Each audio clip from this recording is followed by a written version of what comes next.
बच्चों नमस्कार। सभी को नमस्ते। आपका बहुत बहुत स्वागत है।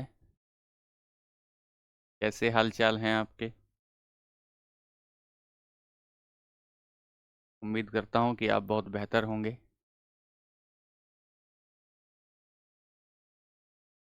चलिए बताइए, आवाज़ आप तक पहुंच पा रही है?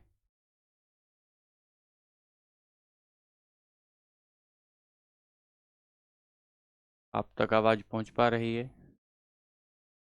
राम राम राहुल भाई। गुड आफ्टरनून विकास। नमस्ते साहिल। हेलो। नमस्ते नमस्ते। अमृता। हरेंद्र भाई नमस्ते। ज्योति हर हर महादेव। सभी को नमस्ते। सभी को नमस्कार।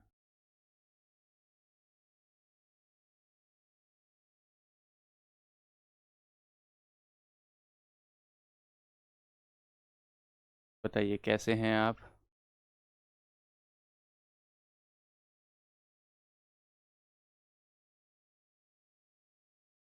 Good afternoon, very good afternoon. हाँ मैं अच्छा हूँ, मैं अच्छा हूँ।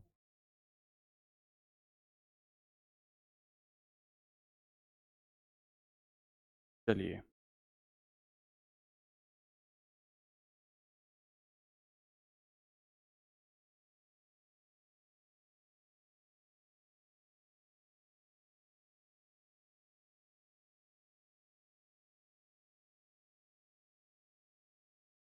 चलिए ठीक है।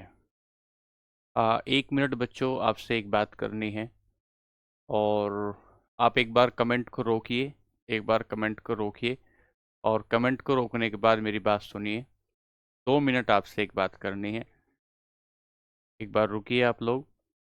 कुछ बच्चों ने मुझे एक वीडियो भेजी, जिसमें बच्चों ने पूछा कि हमें तकलीफ़ आ रही है कि क्या आप कुछ गलत तो नहीं पढ़ा रहे हैं। मैं सिर्फ एक ही बात कहूँगा बच्चों कि जो भी हम लोग पढ़ा रहे हैं, जो भी हम लोग अपना पढ़ रहे हैं, उसमें कहीं कोई कमी नहीं है। एग्जाम्पल के आधार पर किसी भी बात को सही और गलत नहीं किया जा सकता। जो भी हम लोग पढ़ रहे हैं, उस पढ़ने के आधार पर, उस पढ़ने के, हाँ दिनेश वही जवाब दे रहा हूँ, दिनेश वही जवाब दे रहा हूँ। प्लीज़ एक बार कमेंट को रोकिए। एक बार आप लोग कमेंट को रोकिए और प्लीज़ मेरी बात सुनिए कि जो हम किसी भी टीचर को जो है अपना कंसेप्ट आसान भाषा में समझाने के लिए कुछ आसान एग्जाम्पल लेने होते हैं। और वो जो आसान एग्जाम्पल लेने होते हैं, उनके आधार पर हम सही और गलत नहीं कर सकते। हम सिर्फ इसलिए आसान एग्जाम्पल लेते हैं ताकि बच्चों को आराम से वो बात समझ में आ जाए, आराम से समझ में आ जाए। दूसरी बात ये है कि जो आपने नोट्स बनाया है, वो सारे के सारे नोट, उसमें कहीं कोई कमी नहीं है। आप मेरी बात को समझिए। हाँ, अगर कोई एक आध शब्द आगे पीछे हो गया है, मैं मानता हूं कि कोई शब्द लिखने के दौरान कोई गलती हो गई है, कोई शब्द हिंदी और अंग्रेजी में गलत हो गया है, जैसे हजारों बच्चे हमारे सामने यहाँ पढ़ रहे होते हैं, उस चीज का एक दबाव होता है, तो उस बात की वजह से, उस शब्द की वजह से आपका कोई सवाल गलत होगा, ऐसा मैं नहीं मानता। जो भी आपने क्लास देखी है, उस क्लास के आधार पर आप अपने पीवाईक्यू लगाइए। यदि आपको लगता है कि मेरी क्लास की वजह से, मेरे कंटेंट की वजह से मेरा सवाल गलत हो गया है, तो मैं उसका जिम्मेदार आज भी हूं और आजीवन उसका जिम्मेदार रहूंगा। मेरी आपसे सिर्फ एक गुजारिश और एक निवेदन ये है कि जो आप पढ़ रहे हैं, आप उसे बेहतर तरीके से पढ़िए। जितना मेरे से कोशिश होगा, जितनी मेरी सीमाएं होंगी, मैं उतना बेहतर पढ़ाने की कोशिश करूंगा। जितनी मेरी बौद्धिक सीमाएं हैं, शारीरिक सीमाएं हैं, मैं उतना पढ़ाने की कोशिश करूंगा। आप, हाँ मैं मानता हूं कि कोई गलती शब्द की हो सकती है, कोई गलती ऐसी हो सकती है कि जो लिखने के दौरान कोई गलती हो गई है, लेकिन इसका मतलब ये नहीं होगा, इसका मतलब ये नहीं होगा कि हमने सब कुछ ही गलत पढ़ा दिया होगा। ठीक है बच्चों, चलिए। ये एक मैसेज था, उन लोगों को एक मैसेज था जो मेरे पास एक वीडियो शेयर कर रहे थे और मेरे से कुछ सवाल कर रहे थे। तो मैंने ये कहा भी था उनको, मैसेज में भी ये बात बोली थी और ये क्लास में भी बोल रहा हूं कि आप विश्वास रखिए कि ऐसी ऐसी कोई गलती, ऐसी कोई बड़ी गलती नहीं होगी कि जिस गलती की वजह से आपका सिलेक्शन रुक जाएगा। और हम क्यों ही आपके साथ ऐसा खिलवाड़ करेंगे कि जिससे आपको इस बात की तकलीफ आए। जाने अनजाने में अगर कोई गलती हुई है तो हम उसको निश्चित रूप से सुधार लेंगे, लेकिन ऐसा कोई इंटेंशनली नहीं किया गया, इरादतन कोई काम नहीं किया गया है। तो आइए, ठीक है, आइए अब हम लोग आगे अपनी क्लास को शुरू करते हैं। हम आगे अपनी क्लास को शुरू करते हैं, ये बात हो गई। हम लोग यहां से जब अपनी क्लास को शुरू कर रहे हैं, हम जब आगे अपनी क्लास को शुरू कर रहे हैं तो हम पिछली क्लास में पढ़ रहे थे उपपरमाण्विक इकाइयां।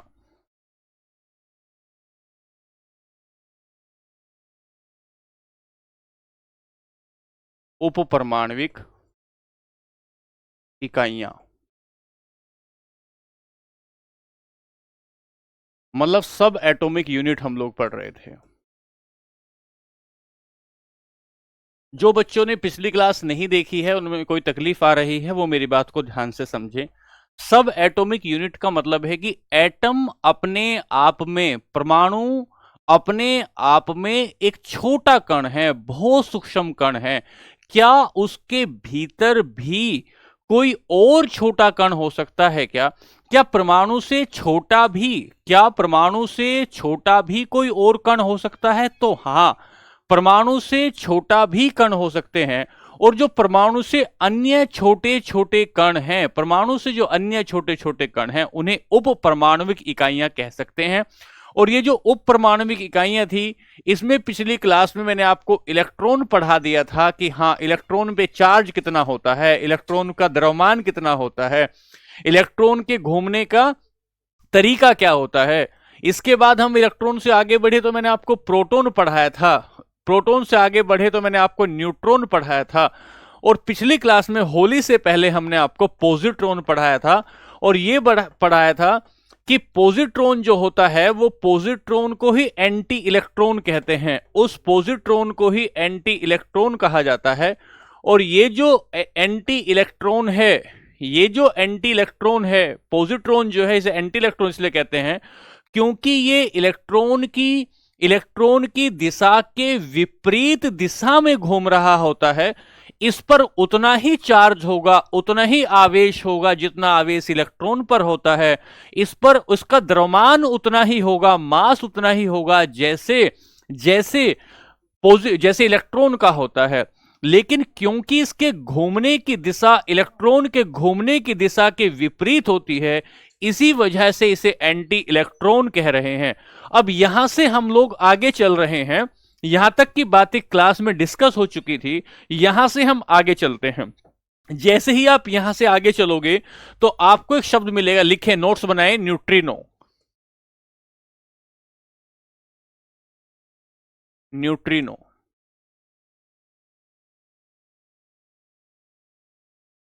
एक शब्द बनाए, न्यूट्रिनो।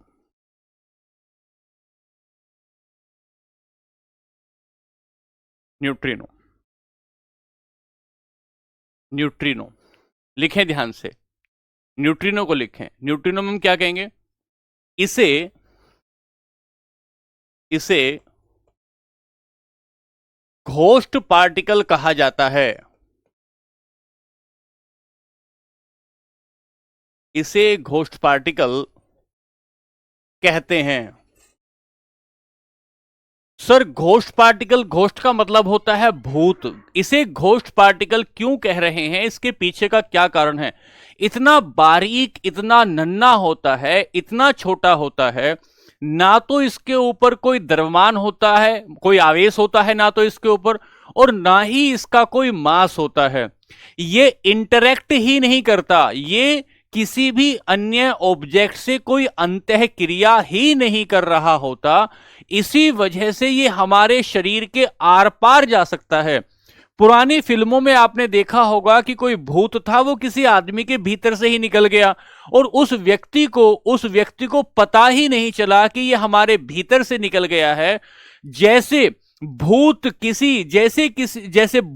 किसी आदमी के भीतर से निकल जाए और उस व्यक्ति को पता ही ना लगे, ऐसे ही ये घोस्ट पार्टिकल किसी व्यक्ति के भीतर से निकल जाता है, आर पार हो जाता है, और आर पार हो जाने पर इसे ghost particle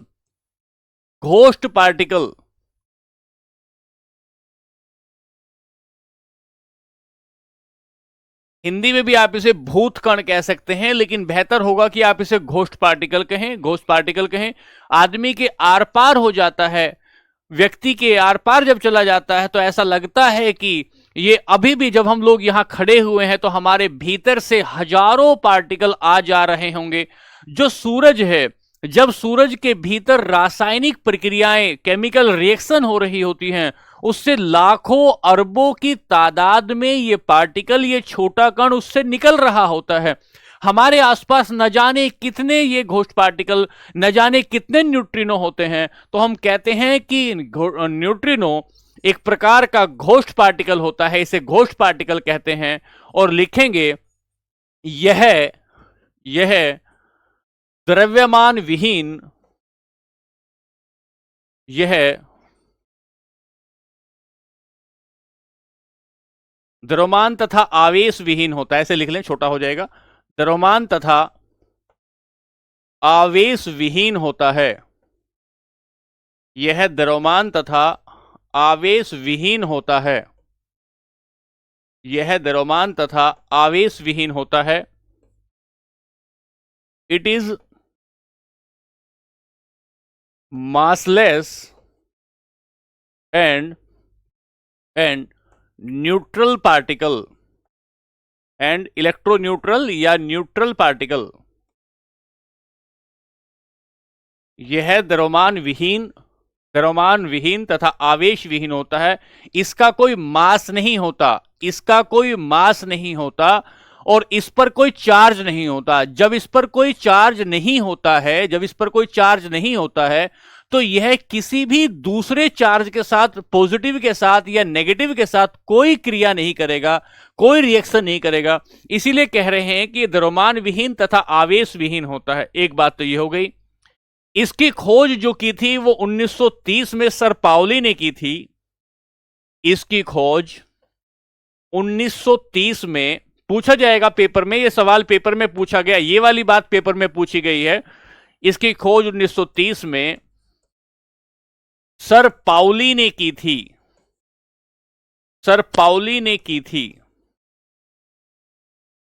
it is discovered by sir Pauli in 1930। पहली बात यह हुई कि द्रव्यमान तथा आवेश विहीन है। दूसरी बात हुई, इसकी खोज किसने की? इसकी खोज सर पाउली ने की। कब की? 1930 में की। ठीक है बच्चों, एक बार बताइए, ठीक है क्या सब?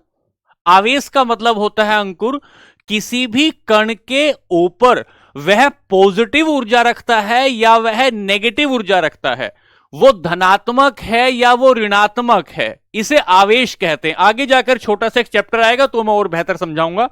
यहां तक एक बार लिखिए, इसको बताइए तेजी से। 3 बात, एक बात और लिखें, यहां एक बात और लिखें। सेंट पाउली ने इसकी खोज कर दी। ये द्रव्यमान विहीन है, आवेश विहीन है, द्रव्यमान विहीन है, आवेश विहीन है। इसके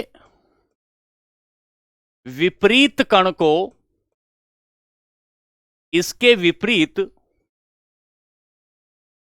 गुणों वाले कण को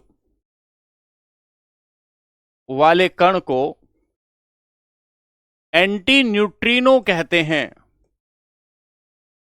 एंटी न्यूट्रिनो कहते हैं। इसके विपरीत गुणों वाले कण को एंटी न्यूट्रिनो कहते हैं। एंटी न्यूट्रिनो वो है, जैसे हमने बताया कि इलेक्ट्रॉन के जैसा इलेक्ट्रॉन का नेचर है, इलेक्ट्रॉन के नेचर के विपरीत आपने नेचर देखा एंटी इलेक्ट्रॉन का, जिसे पॉजिट्रॉन कहा गया। ऐसे ही न्यूट्रिनो के विपरीत जिसका नेचर होगा, विपरीत नेचर का मतलब क्या होगा?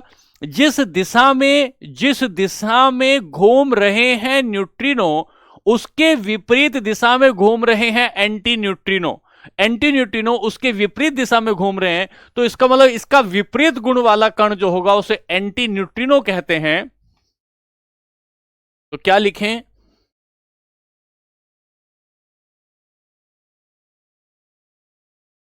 Anti neutrino particles have opposite properties of neutrinos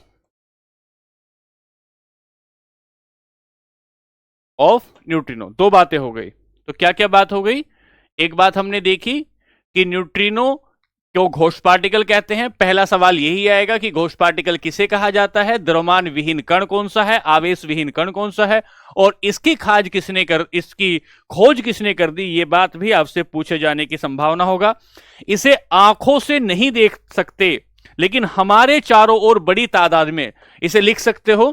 कोई बड़ा कण बात नहीं है, लेकिन फिर भी आंखों से नहीं देखा जा सकता, आंखों से नहीं देखा जा सकता, नहीं देखा जा सकता। इतना छोटा, मतलब किसी को भी नहीं देखा जा सकता, ना इलेक्ट्रॉन को देखा जा सकता, ना प्रोटॉन को देखा जा सकता, लेकिन इसे भी आंखों से नहीं देख सकते हो। हमारे चारों तरफ होने के बावजूद, can not be seen eyes. ये बात हो गई। अब यहां से आगे पार्टिकल चलेंगे एक। ये बात क्लियर है? चलूं आगे? ये बात क्लियर है? किस दिशा में घूमता है, दिशा को अभिषेक ऐसे नहीं बताया जा सकता, दिशा को ऐसे सीधा नहीं बताया जा सकता, क्योंकि वो स्पिन करता है। ठीक है, चलिए आगे। अगला हम लोग यहां से लेंगे, दूसरा हम लोग लेंगे पाई मेसोन। लिखें पाई मेसोन।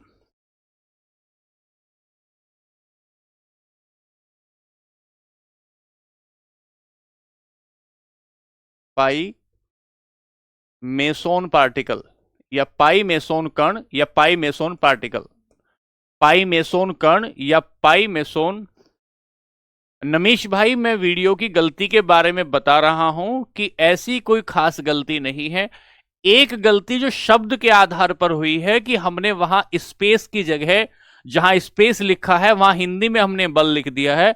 एक गलती ये है। और दूसरा हमने क्या किया है कि जब हम नियोन बल्ब लिख रहे थे, तो नियोन बल्ब में हमने इलेक्ट्रिसिटी की जगह हमने वहां पर तापमान लिख दिया है। हालांकि इलेक्ट्रिसिटी ही तापमान को बढ़ाने का कारण होती है। आप अपने लेक्चर में, आप अपने नोट्स में जहां तापमान लिखा है वहां ऊपर उसके लिख लीजिएगा इलेक्ट्रिसिटी। ऐसी कोई बड़ी गलती नहीं है। मैं बार बार इस बात को आपके सामने बोल रहा हूं कि जहां तापमान लिखा है वहां उसके ऊपर आप इलेक्ट्रिसिटी लिख लीजिएगा। वो मैं आपका लिख भी दूंगा, ऐसी कोई बड़ी गलती नहीं है। तो आप निसंकोच रहें, निर्भय रहें, आपको ठीक पढ़ाया जा रहा है। ठीक है। पाइमेसोन की जो खोज की है 1935 में, इसकी खोज की गई है 1935 में। हाँ, बिल्कुल सही बात है, बिल्कुल सही बात है, बिल्कुल सही बात है। मैं बार बार बोल रहा हूं। ठीक है, फिर मैं लिख रहा हूं।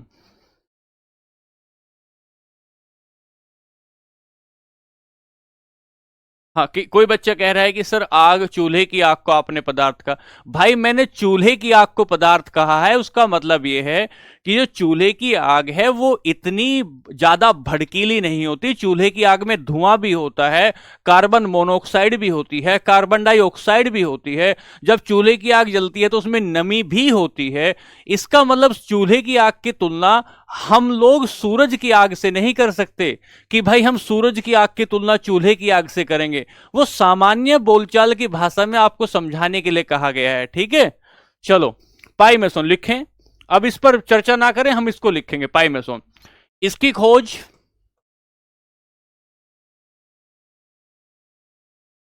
1930 में। आप बिल्कुल भी चिंता ना करें, आप इसकी चिंता हमारे ऊपर छोड़ दें। हिडेकी युकावा ने की।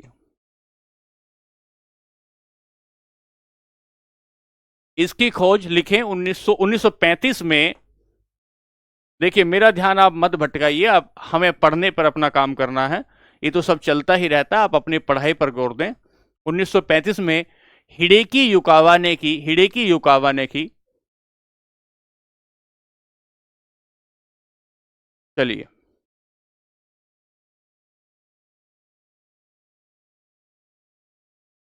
लिखें।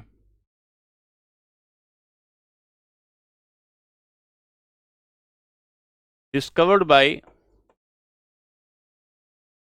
हिडेकी युकावा इन 1935। हिडेकी युकावा ने की। और अगली बात जो खास तौर पर हमें इसमें लिखनी है कि यह धनात्मक, ऋणात्मक तथा उदासीन प्रकृति का हो सकता है। उदासीन प्रकृति का, आप चुपचाप होकर पढ़िए, का हो सकता है। मतलब इस पर पॉजिटिव, नेगेटिव और न्यूट्रल चार्ज हो सकता है। It can positively charge, positively and positively, negatively and neutral charged. यह धनात्मक भी हो सकता है, ऋणात्मक भी हो सकता है, धनात्मक भी हो सकता है, ऋणात्मक भी हो सकता है और उदासीन भी हो सकता है। कौन? पाई मेसोन कण की बात की, पाई मेसोन कण की हम लोगों ने बात कर ली। अब हम यहां से आगे चलेंगे तो हम लोग एक नया कण लेंगे जिसका नाम फोटोन होगा। एक नया पार्टिकल लेंगे जिसका नाम फोटोन होगा। तो लें फोटोन। अब ध्यान से सुने, इसको बहुत अच्छे से आपको समझना है, इसको बहुत अच्छे से आपको समझना है फोटोन को। तो सुने ध्यान से। जब हम कहते हैं कि प्रकाश, जब हम कहते हैं कि सूरज से हमारे पास लाइट आ रही है, सूरज से आने वाली लाइट छोटे छोटे कणों में, छोटे छोटे बंडलों में आ रही होती है।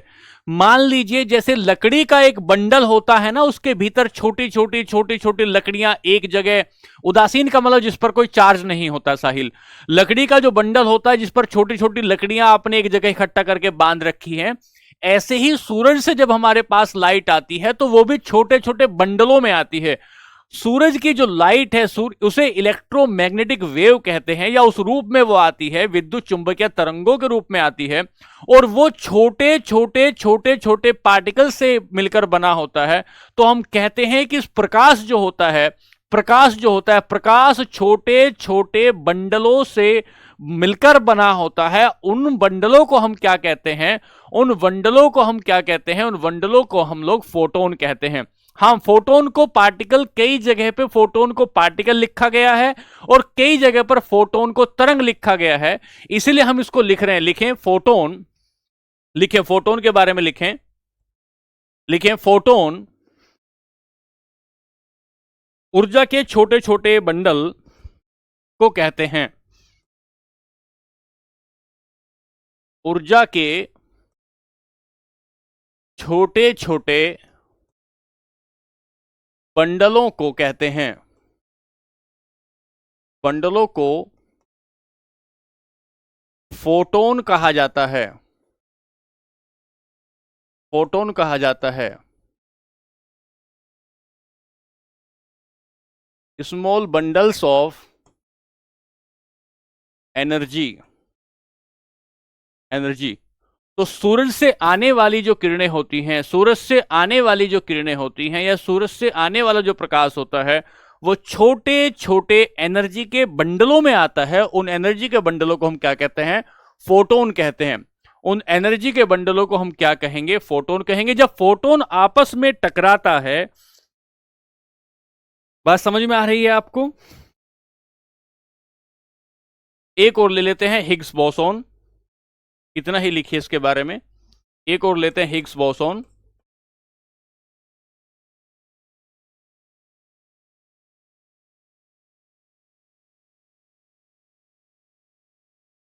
Higgs boson. ये जो हिग्स बोसोन है, इसकी खोज 1960 में 1960s में 1960 के दशक में पीटर हिग्स ने सबसे पहले बताया इसके बारे में। 1960 में पीटर हिग्स ने सबसे पहले बताया कि ऐसे भी कुछ पार्टिकल होते हैं, ऐसे भी कुछ पार्टिकल होते हैं जिन्हें गोड पार्टिकल कहा जाता है, जिन्हें गोड पार्टिकल कहा जाता है। तो इन्हें हम लोग गोड पार्टिकल कहते हैं, इन्हें हम लोग गोड पार्टिकल कहते हैं, गोड पार्टिकल कहते हैं। हिंदी में भी आपको ऐसे ही लिखना होगा प्यारे दोस्तों, हिंदी में भी आपको ऐसे लिखना होगा, इसे गोड पार्टिकल कहा जाता है। जैसे भगवान सबको आत्माएं देता है, जैसे भगवान सबको शरीर देता है, खोज नहीं लिखनी है फोटोन की, जैसे भगवान सबको आत्माएं देता है, भगवान सबको शरीर देता है, ऐसे ही कहा गया कि जो हिग्स बोसोन है, दुनिया की कोई भी पदार्थ क्यों ना हो, ये उसको मास देता है, उसको द्रव्यमान देता है। मतलब हिग्स बोसोन फील्ड की वजह से ही हमें किसी भी चीज का मास महसूस होता है। इसका मतलब क्या हुआ कि जैसे हमारा ये मार्कर है, ये हमारा किसी का शरीर है, ये मार्कर या शरीर उसका जितना मास होगा, मास मतलब किसी का मास 65 किलो है, किसी का मास 1000 किलो है, तो किसी के मास के होने का कारण हिग्स बोसोन फील्ड को माना गया, हिग्स बोसोन फील्ड को माना गया। इसी वजह से कहा गया कि गोड पार्टिकल किसे कह रहे हैं, गोड पार्टिकल हिग्स बोसोन को कहा जाता है। क्योंकि हिग्स बोसोन को कहा जाता है क्योंकि यह सभी पदार्थों को द्रव्यमान देता है, क्योंकि यह सभी पदार्थों को द्रव्यमान देता है। It provides mass all matter, द्रव्यमान देता है। इसे अगर कोई पूछे कि गॉड पार्टिकल क्यों कहते हैं, तो हम बताएंगे कि इसे गॉड पार्टिकल कहने के पीछे का कारण है कि सभी जितने भी हैं ये आपके पदार्थ, किसी भी प्रकार का जो पदार्थ है, उस पदार्थ को ये मास देता है। इसी वजह से हम इसे गॉड पार्टिकल कहते हैं, पीटर हिग्स और सत्येंद्रनाथ बोस की वजह से इसका नाम हिग्स बोसोन रखा गया। तो आप यहां इस बात को लिख सकते हैं, पीटर हिग्स। अगर नामकरण की बात करेंगे, नोमेनक्लेचर की बात करेंगे, तो पीटर हिग्स और सत्येंद्र नाथ बोस ने इसके बारे में बताया, इसी वजह से इसका नाम हिग्स बोसोन पड़ता है। यहां तक की क्लास इस बारे में हुई कि उप परमाणविक इकाइयां कौन सी होती हैं। अगर किसी बच्चे को अब भी यह तकलीफ आ रही है कि सर उप परमाणविक इकाइयों का मतलब क्या है, तो उप परमाणविक इकाइयों का मतलब है, इसका मतलब होता है कि परमाणु के जैसी या परमाणु से छोटी बहुत सारी ऐसी इकाइयां जो परमाणु के भीतर हो सकती हैं या उसके नजदीक हो सकती हैं, उसे हम उप परमाणविक इकाइयां कह सकते हैं। बात ठीक है। चलिए अब हम लोग यहीं से कुछ और बातें शुरू करें। यहां तक बताइए, एक बार बताइए, यहां तक ठीक है क्या? आपने नोट कर लिया क्या? हाँ, लिखा तो है ज्योति, हमने लिख तो दिया। हिग्स बोसोन 1960 में, पीटर हिग्स ने 1960 में इसके बारे में सबसे पहले बताया। इसे गॉड पार्टिकल कहते हैं। और गॉड पार्टिकल क्यों कहते हैं? क्योंकि सभी पदार्थों को द्रव्यमान देता है। ठीक है नरेश भाई, ठीक है। आशीष भाई बताएंगे। 2-3 बच्चों का सवाल है, मोहम्मद का, आशीष का। 2 मिनट रुक जाइए, एक बार क्लास पहले कर लें, फिर सबको जिसके जो जवाब है वो सब ले लेंगे, जिसके जो जवाब है वो सब ले लेंगे। चलिए अब कुछ और बातें लिखें प्रमुख तथ्य, कुछ लिखें फैक्ट। कुछ प्रमुख तथ्य।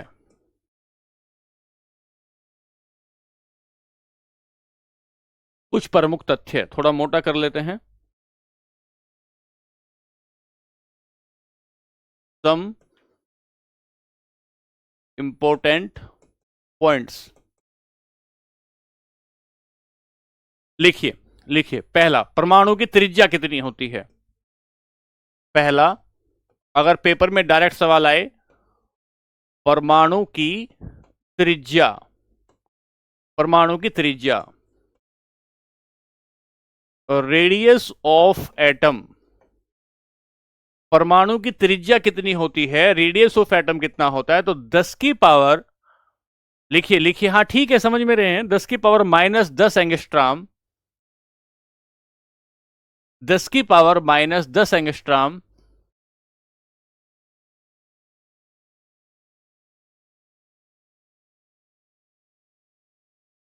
दस की पावर -10 एंगस्ट्रॉम।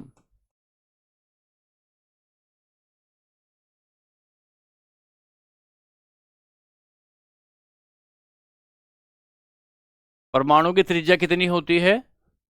10 की पावर -10 एंगस्ट्रॉम। 10 की पावर -10 होती है और इसे ही एंगस्ट्रॉम कहा जाता है, ये आप जानते हैं। अगली बात लिखे, नाभिक की त्रिज्या कितनी होती है? नाभिक की त्रिज्या, नाभिक को खोजने वाला जो व्यक्ति था, उसने, रदरफोर्ड जो था, उसने नाभिक के बारे में पहली बात बताई, रेडियस ऑफ न्यूक्लियस। नाभिक की त्रिज्या कितनी होती है? 10 की -15, 10 की पावर -15, 10 की पावर -15 जो होता है, इसे ही फेम्टो कहा जाता है, इसे ही फेम्टो कहा जाता है, इसे ही फेम्टो कहा जाता है। एंगस्ट्रॉम लंबाई को नापने की एक यूनिट है, इसे ही फर्मी कहा जाता है, फर्मी, इसे ही फर्मी। अगर कोई पूछे कि न्यूक्लियस की त्रिज्या कितनी होती है, न्यूक्लियस की त्रिज्या कितनी होती है, तो हमने बताया कि न्यूक्लियस की त्रिज्या 10 की -15 होती है, जिसे फर्मी कहा जाता है। कुछ बच्चों को यह कंफ्यूजन हो रहा होगा, सर ये फर्मी क्या है? तो छोटी बड़ी इकाइयों को नापने के लिए, जैसे 10 की -1 होती है, 10 की -2 होता है, 10 की -3 होता है, 10 की -6 होता है, ऐसे इसको हम लोग डेसी बोल देते हैं, इसको डेसीमीटर या डेसी सेंटीमीटर बोल देते हैं, इसको हम लोग मिलीमीटर बोलते हैं, मिली, इसको माइक्रो बोलते हैं, माइक्रो बोलते हैं, 10 की -9 को नैनो बोलते हैं, नैनो। तो ऐसे करके ये लंबाइयों को नापने की एक दार्शनिक प्रणाली होती है, दार्शनिक प्रणाली होती है। ऐसे ही 10 की -15 को फर्मी कहा जाता है। 10 की -15 को 10 की -15, 10 की -15 जो मीटर हो जाएगा, उसको हम लोग फर्मी कहते हैं। हिंदी में भी इसको फर्मी कहा जाता है, फर्मी कहा जाता है। ये परमाणु की त्रिज्या हुई और ये नाभिक की त्रिज्या हुई। फिर यहां से आगे चले, एक बात और लिखी, तीसरी बात, तीसरी बात, नाभिक की खोज जो की, डिस्कवरी ऑफ न्यूक्लियस, नाभिक की जो खोज की, वो रदरफोर्ड ने की, रदरफोर्ड ने नाभिक की खोज जो की, डिस्कवरी ऑफ न्यूक्लियस जो किया, वो रदरफोर्ड ने किया। और रदरफोर्ड को ही न्यूक्लियर फिजिक्स का फादर कहा जाता है, रदरफोर्ड को ही न्यूक्लियर फिजिक्स का फादर कहा जाता है। फादर ऑफ न्यूक्लियर फिजिक्स किसे कहेंगे? रदरफोर्ड को कहेंगे, रदरफोर्ड को कहेंगे। इसे हम क्या कह रहे हैं?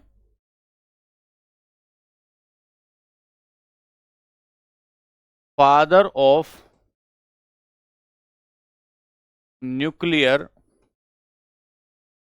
फिजिक्स, अर्थात नाभिकीय भौतिकी का पिता, नाभिकीय भौतिकी का पिता किसे कह रहे हैं? रदरफोर्ड को कह रहे हैं। यहां तक ठीक है? यहां तक ठीक है भाई?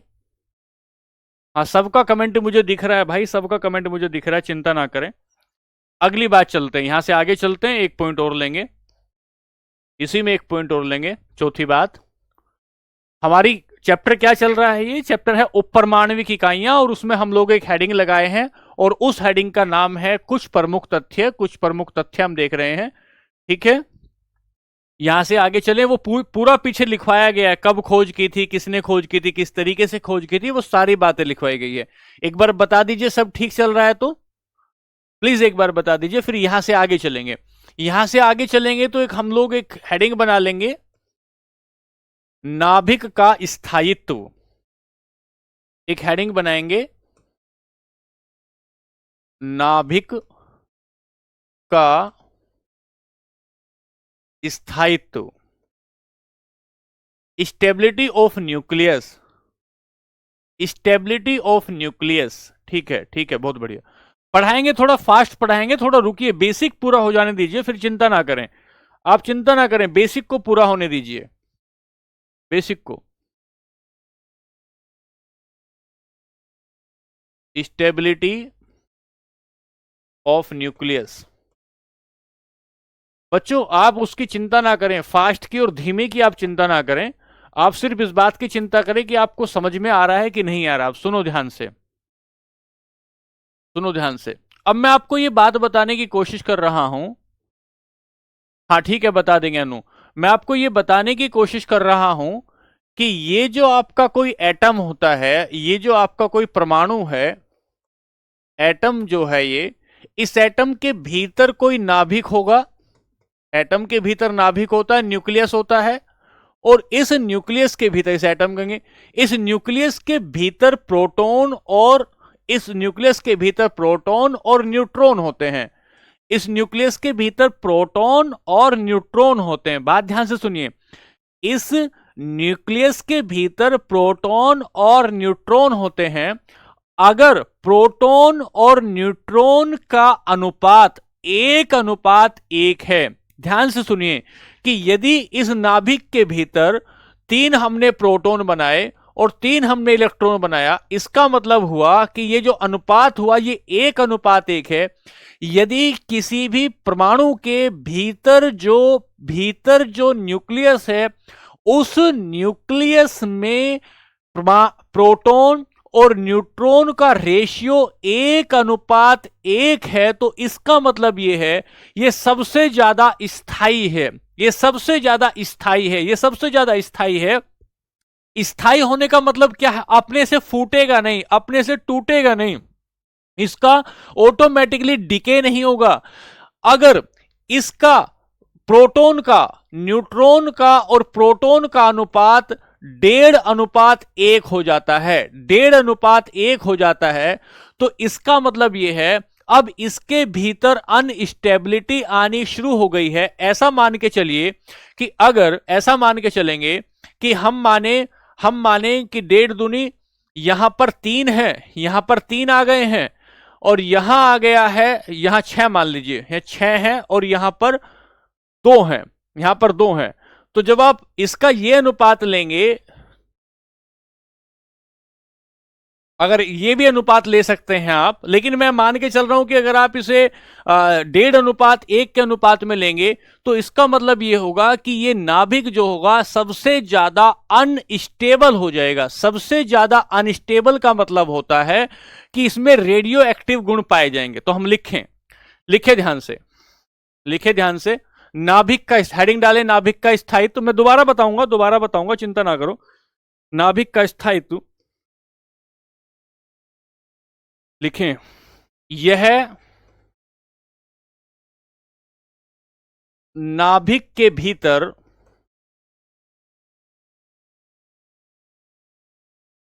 प्रोटॉन तथा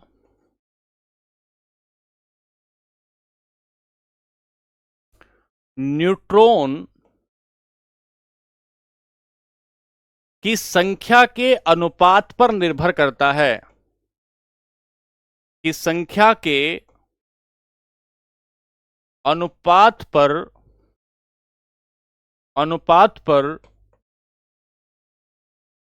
निर्भर करता है।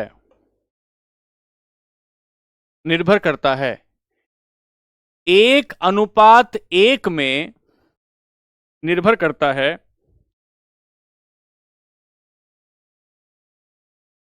यदि यह अनुपात, मैं दोबारा बताऊंगा, चिंता ना करें,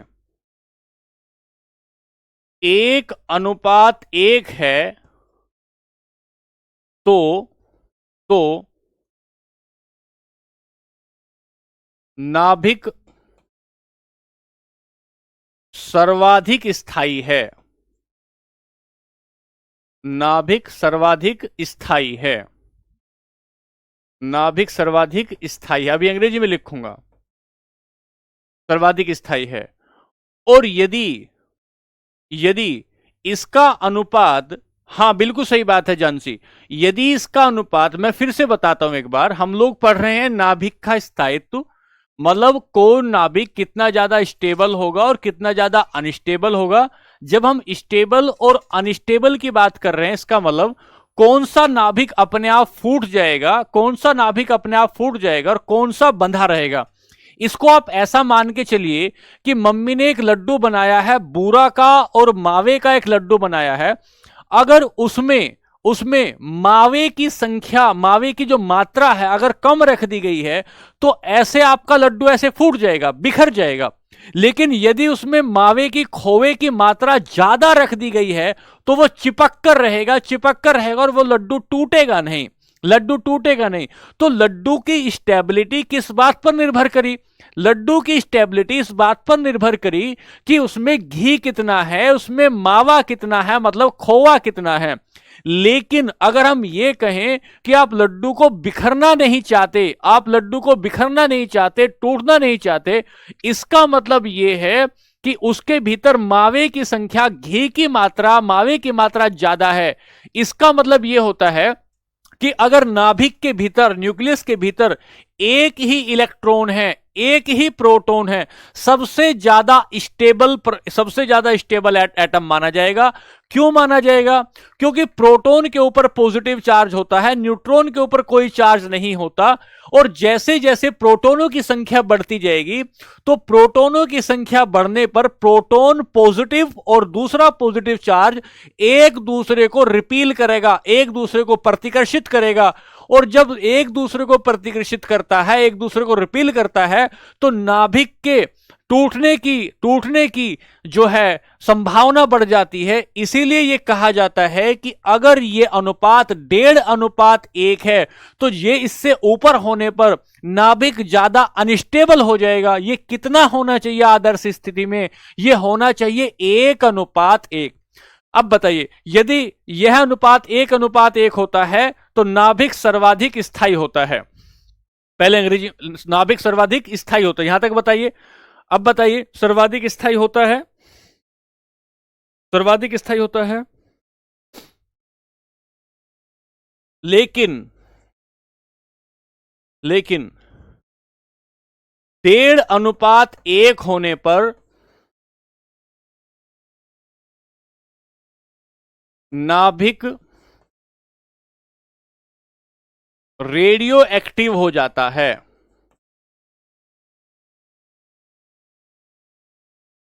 नाभिक रेडियो एक्टिव हो जाता है।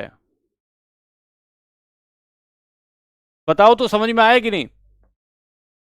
रेडियो एक्टिव हो जाता है और अपने आप उसमें विघटन होना शुरू हो जाता है, और अपने आप उसमें विघटन होना शुरू हो जाता है, अपने आप उसमें विघटन होना शुरू हो जाता है।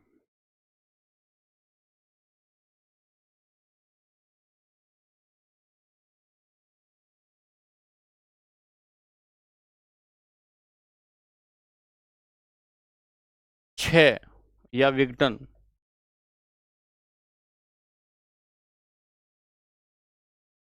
शुरू हो जाता है।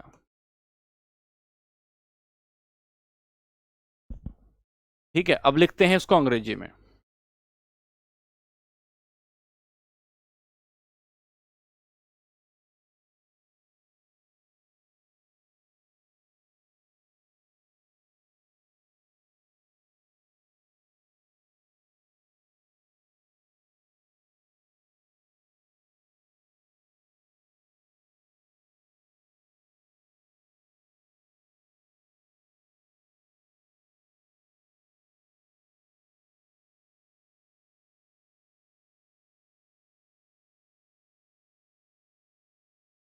if that ratio is 1:1, then nucleus is more stable. If the ratio of protons and neutrons in nucleus is 1.5:1, then nucleus is radioactive.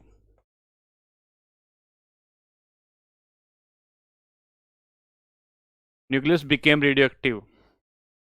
Nucleus became radioactive. Nucleus became radioactive. Start undergoing spontaneous decay.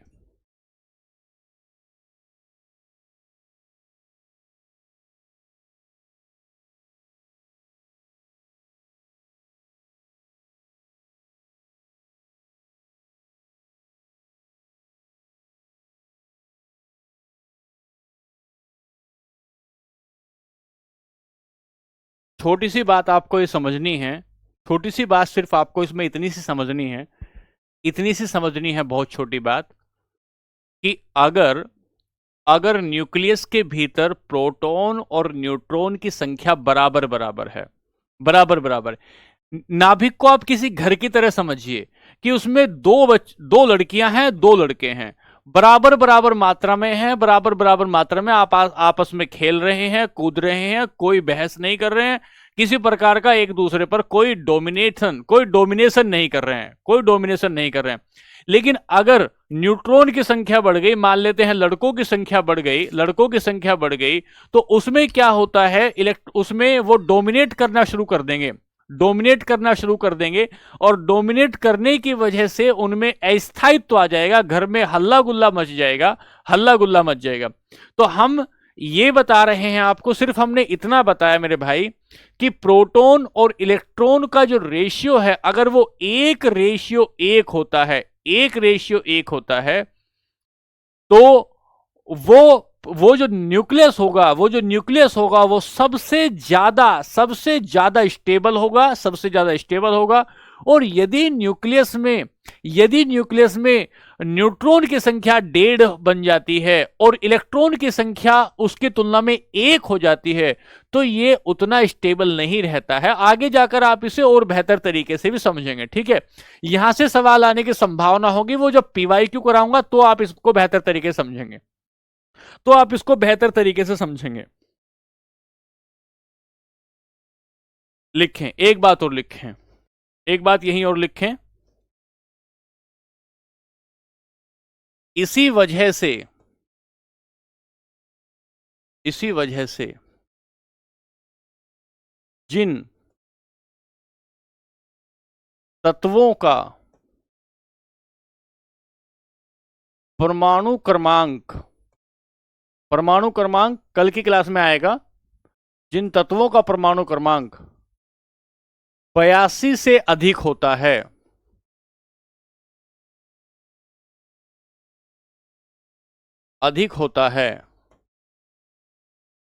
Way radio active तत्व होते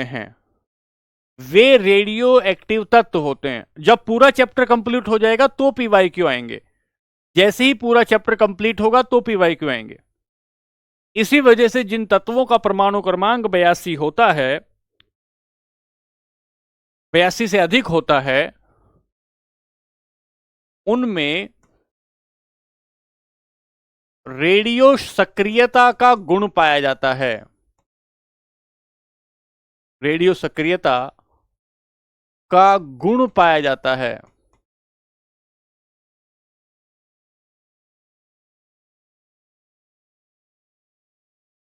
elements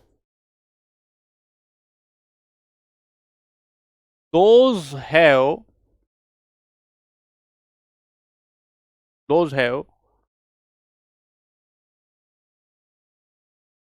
higher atomic, लिखिए इसको एक बार। ये chapter पहला वो चल रहा है आपका, पदार्थ वाले चैप्टर को ले रहा हूं भाई मैं, पदार्थ वाले चैप्टर को ले रहा हूं। एलिमेंट दोज हैव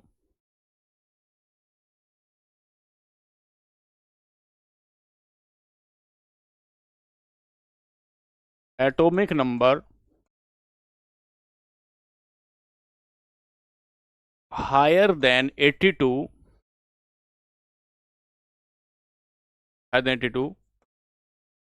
एग्जिबिट्स प्रदर्शित करते हैं radio activity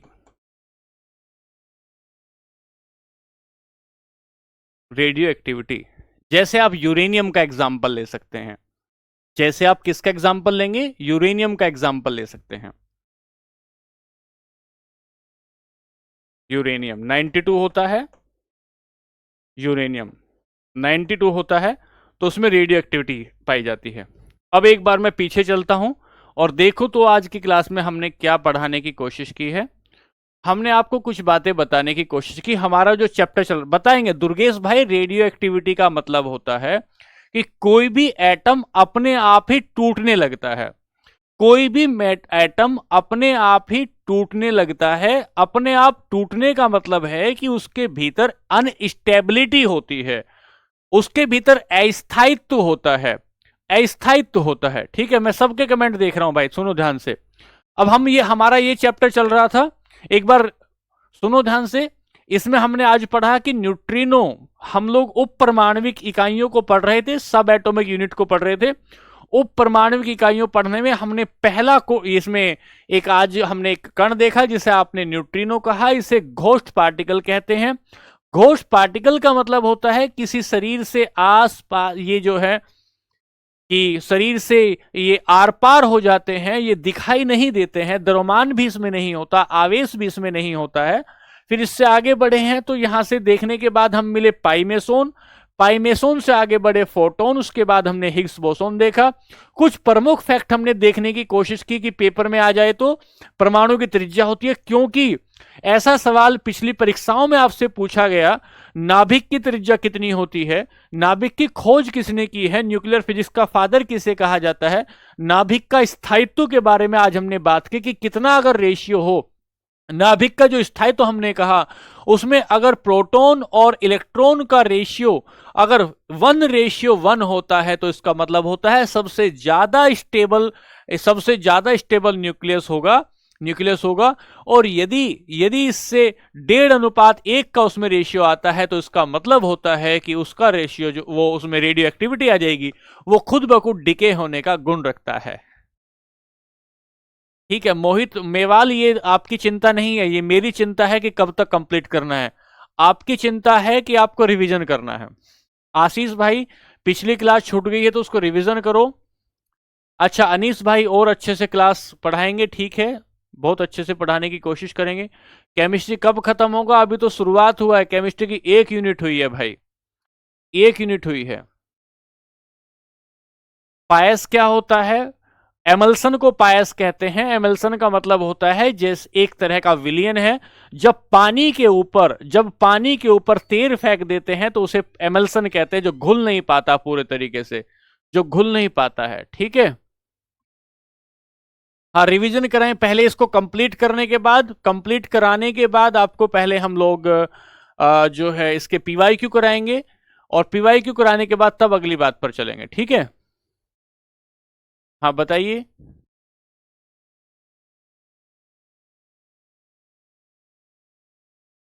thank you thank you.